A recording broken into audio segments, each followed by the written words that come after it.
Good morning everyone.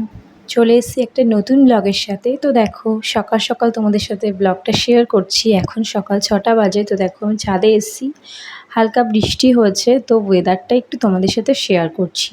তো আজকে কাদের কাদের ওখানে বৃষ্টি হয়েছে প্লিজ আমাকে কমেন্টে জানিও। দেখো হরে কৃষ্ণর গাড়ি এসছে, তো আমার মেয়ে গেছে চাল দিতে, তো আমি ওর সঙ্গে সঙ্গে গেছি। তো গাড়ি আসলে তখন হচ্ছে আমার মেয়ে কিন্তু আমাকে ডেকে নিয়ে যায় যে মা চলো, আমি শুনতে না পেলেও ও কিন্তু সবার আগে শুনতে পায় যে মা চলো চাল দিয়ে আসি, আলু দিয়ে আসি। তো এই জন্য আমি ওর সাথে গেছিলাম। তো যাই হোক, দেখো বড় মাও গেছে। আর দেখো এবার প্রসাদ নেবে, প্রসাদ নিয়ে তো চলে আসবে, মানে পাড়ার সব বাচ্চারাই আর কি আসে চাল দিতে। তো এই অভ্যাসটা ভালো, তাই না? তো যাই হোক, চলো এবার আমার রান্না করার পালা। তো দেখো আমার শ্বশুর চিংড়ি মাছ নিয়ে এসছে, পটল চিংড়ি করবো। এখানে আমি দেখো সব কেটে নিয়েছি। আর এই যে উচ্ছে আর আলুটা দেখছো, এটা আমি আর কি নুন দিয়ে একটু ভিজিয়ে রেখেছিলাম।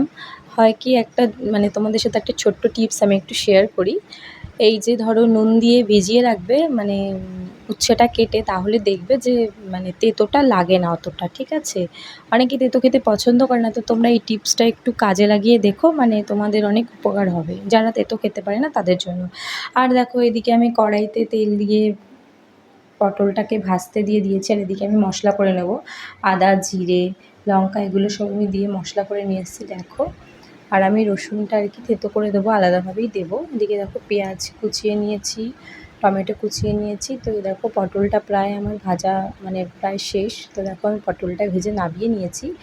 আর এইদিকে দেখো আমি একটু পেঁয়াজটা ভেজে নেব, ভেজে নিয়ে এর মধ্যে আমি রসুনটা দিয়ে দেবো। রসুন কুচিটা দিয়ে আমি আর কি ভালো করে ভেজে নেব।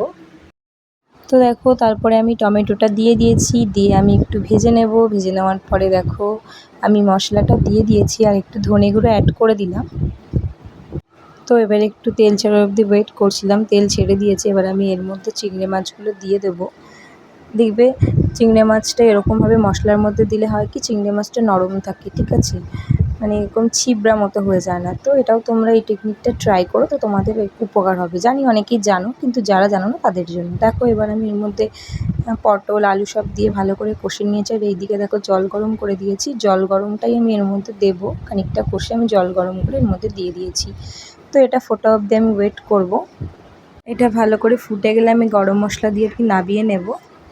তো অনেকেই আমাকে সাপোর্ট করছো, তো যাদেরকে বলবো যারা সাপোর্ট করছো তারা অবশ্যই সাপোর্ট ব্যাক পাবে। তো 24 ঘন্টা ওয়েট করো, আমি ব্যাক দিয়ে দেবো। আর এদিকে দেখো আমার হয়ে গেছে তরকারিটা। আর এদিকে আমার শাশুড়ি স্কুল থেকে আর কি এই খাবারটা পেয়েছে, তো বাড়িতে নিয়ে এসছে। দেখো মিনি বার্গার আছে, আর এখানে একটা হটডগ আছে। তো চলো এবার আমরা এগুলোকে খেয়ে নিই। ততক্ষণে তোমরা ভিডিওটা দেখে লাইক কমেন্ট শেয়ার করে দিও, সাবস্ক্রাইব করতে কিন্তু ভুলো না। আর পাশে থাকা বেল আইকনটি নোটিফিকেশনটা অল করে দেবো। টাটা বাই, দেখাবো অন্য কোনো ব্লগে।